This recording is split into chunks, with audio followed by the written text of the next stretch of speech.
Hey, what's going on, y'all? It's your boy just.j.c, and I got my real good friend right here. I'm MSgt James Wernke. And you're back on the 1% podcast, and I don't even know on YouTube anymore. I've been gone for so long, but we're doing an interview with one of my friends, one of my mentors, who is also a master military training instructor, Blue Rope, master sergeant, and also the operations superintendent at the 331st. Wolfpack. Yep, Wolfpack. He's been here at BMT Since March of 2019. so he's been here for a while. But I'm bringing him in so we can talk about kind of his story, how he got here, how he's been so successful, and some of the things that he's done to kind of get him to where he's at. So I'll stop talking right now and go ahead and throw the ball to your court. Go ahead, man. Tell us about yourself. Where you're from and kind of how your career field. Because MTIs aren't just MTIs. All right, y'all. We all come from different career fields. So tell us about you. All right, so I'm James Wernke. I come from Cincinnati, Ohio, and I joined the Air Force back in May of 2011.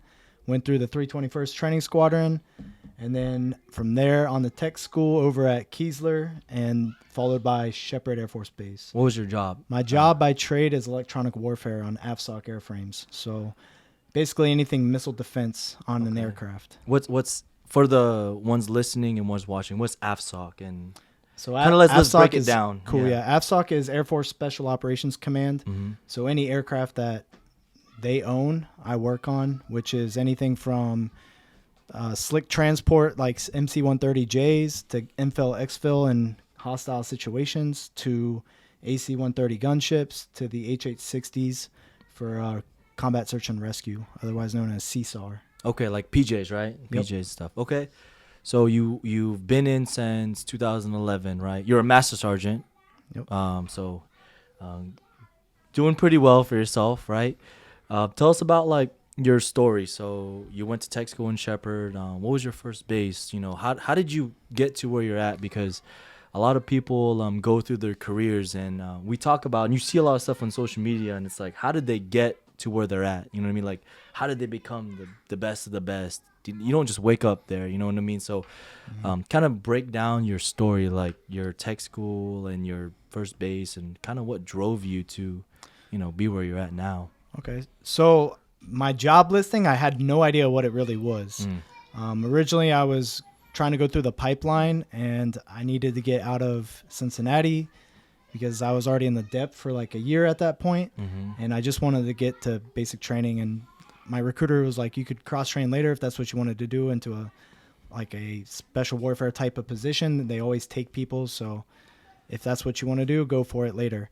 But I got a job opening for you right now where you can ship out to BMT. And I was like, bet, too easy. So flew out, and I didn't really know much about my job, but I ended up falling in love with it. It's a pretty awesome job. It's super complex. You have to think a lot.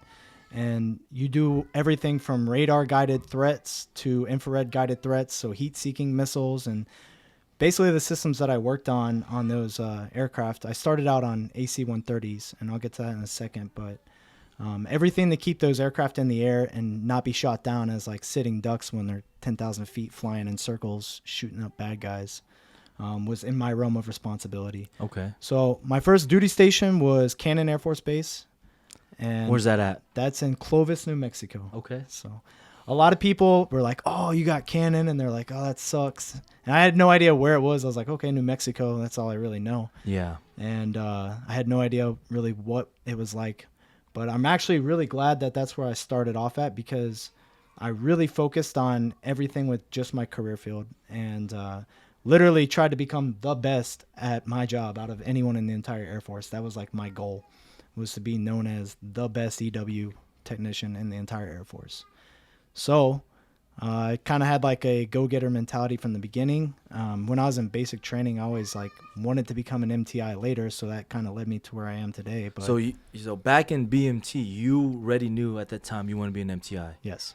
All right, that's crazy, because for me, that was the last thing I wanted to do. So why was, I guess, because you joined a little later in life, right? Yeah, I was 22, almost 23. Okay. What did you do prior to joining BMT? So I went to Ohio State for 2 years after high school. Buckeyes, right? Yep, Okay. the Ohio State University. Uh-huh. Yep. Right? Yeah, You see the- how we threw that in there, Yep. kind of The nonchalant, one right? and only. Yeah. Uh-huh. So up in Columbus, Ohio, like I said, I'm from Cincinnati, so I always wanted to be a Buckeye and go to school there. I played football growing up and stuff, and did boxing and stuff like that. So I was always in the sports, and I didn't have the size to play at Ohio State, but I Yeah. always wished I could play at Ohio State. Went to school there anyway because I just loved the school. I loved the football team. I loved the program they had there, and it was a lot of money. So Yeah. it's super expensive, and I ended up not really being able to afford it, and got out and started working construction. In the meantime, I was still going to community college, but it just wasn't really for me. And I was like, I really want to figure out something better to do versus working landscaping, construction. I was doing concrete, so it was a lot of hard labor work. But Yeah. it was cool too at the time, and I was making decent money. But the recession was going on at that point in time, back in 09, 10. And we were getting laid off on a lot of jobs. So during the the winter, there was no work.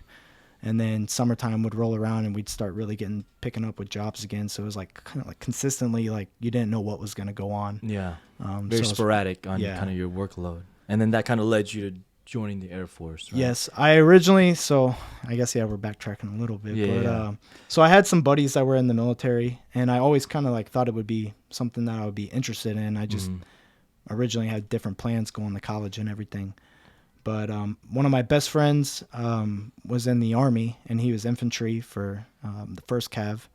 And he talked to me a lot about going Army with him and doing the Ranger indoctrination program that they had at the time, where you Yeah. could enlist and Yeah. go straight into the Ranger program, because he was going through trying to become an Army Ranger at the time. And I went and talked to the Army recruiter, and on my way there I saw the Air Force recruiter, and didn't really talk to him that time. He was outside at the time. He's like, "Hey, are you interested?" And I was like, "Oh, I got a thing over here at the Army." So I went into the Army, talked to them, and I really thought about joining the Army. And then I even went and saw the Marines too, and thought that would be something I'd be interested in. But ultimately, my family kind of swayed me to join the Air Force, mostly because they were like, you can get a career with the Air Force that's going to last outside of whatever time you do in the military. So Whether it's 4, 6, 20 Yep. years. Yeah. Yep. So I didn't know really how long I would stay in or anything like that. I just wanted to go out and do it. And so I ended up, long story short, joining the Air Force. And during base military training, I really it was the first time I really found a true sense of purpose in my life. Yeah. And I was like, this is where I belong. This is what I want to do for the rest of my life. What was your job in BMT? I didn't have any student leader position. Really? Really? Okay. Yeah, I didn't. I Yeah. was a beast monitor or something later on. Yeah. But I didn't have any I wasn't an element leader. I wasn't a dorm chief. It's kind of surprising, definitely, because there's some people around us in our room, and they're probably like, this dude was probably a dorm chief or something in that manner. But not saying it's surprising, but it's a little wasn't what I was expecting. One of our friends is doing a thumbs down in the back right now. But okay, so you were a beast monitor, which is for those of you listening, it's equivalent to dorm chief for beast, right? So it's a student leader position. So had that in BMT, went to your career field, went to your first base in Cannon, and now I'm kind of zooming through your career. But fast forward to now, you are the operations superintendent at the 331st. For those of you watching, technically, well, not technically, he's my boss right now. So with that in mind, right, you went from not necessarily dropping out of college, but this wasn't your, it wasn't for you. No, it was pretty much dropping out. Yeah, dropped out, It was. right? He dropped Yeah, out, it was. looked at the Marines and Army, went to the Air Force, and then kind of skyrocketed from that point to where you're at now. The operations superintendent, I guess, to this kind of, I don't even know how to, for the job, the easiest way to say it, Just overseeing everything operationally that happens within the squadron. So Yeah. every bit of training, every bit of processes, manning, you name it, it falls under my umbrella. So it's up there, essentially. right? And kind of on top of that, you're a master sergeant, and also a master military training instructor, a blue rope, top 10%. So these accolades are kind of stacked up right now, to where you're at. And let's kind of talk about, what drove you to get there, because you've kind of told us your story, your pre-BMT, while BMT, tech school, and your job, but like there's other people that had the same exact kind of road, but they're not where you're at. You know what I mean? So what really got you to where you're at? What made you become a blue rope? What made you go for operations? Like what is it? Like is it desire? Is it a fire? What is it?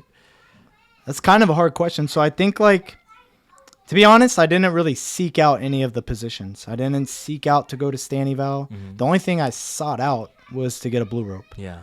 I never expected all the other things that came with it to come with it. A little bit backtracking. I did my time at Cannon on the AC-130H model gunship, the Spectre, which is a retired aircraft now, and most recently they just retired the Whiskey gunship. Yep.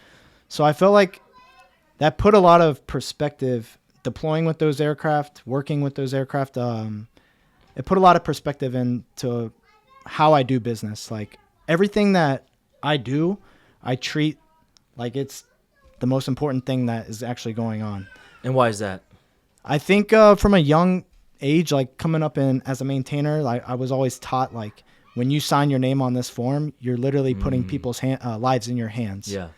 And that was definitely true with the nature of the business that I worked in. On a deployment I had in Afghanistan in Bagram, one of our aircraft got shot at by an infrared seeking missile, and my system diverted it from hitting the aircraft, which was like something that was pretty crazy and didn't happen very often. So it was being the sole member from my career field out there on that shift, because we were just 1-1. Yeah.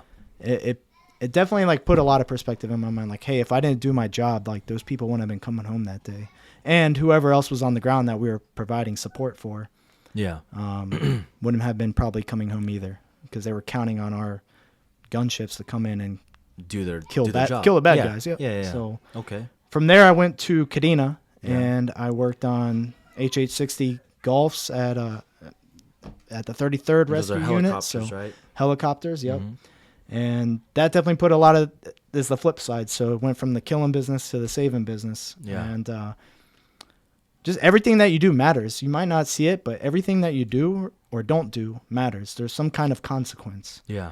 So I've just always been the type to where I'm going to give everything I got into what I'm doing, because I feel like lives are literally on the line. And that's something I always tie into trainees. So yeah, if any of you are my former trainees out there, you probably heard me say if you don't do your job out there, people are going to die and stuff like that. But it's definitely true. No matter what your job is, someone's counting on you and you have to give your best. The Air Force is a giant machine, and it takes every internal cog to turn and function properly for the big picture to happen. So I saw that from a young airman age, where a lot of people were not really getting that. And I took pride in being the guy that was sitting down reading TOs and digging into the GS of the general series of the TO, where it went into a little bit more in depth of system theory and knowledge.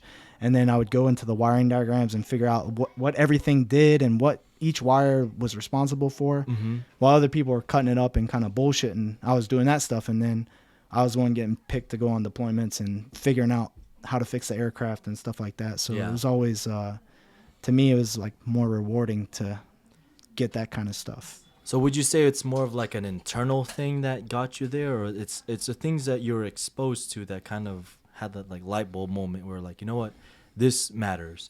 And you when that light bulb went off, it was hard to shut it off as you progress in your career. Okay. So for me, that kind of started in basic.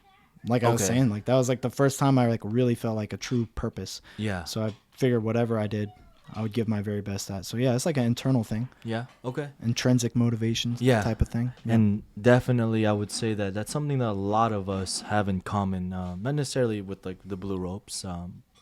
MTIs, but usually at that level, it's something it's more like intrinsically motivated kind of individuals. Especially for those of you that have like watched my videos and listened to us, it's the people I bring in were very similar in that nature, but the way that we got there was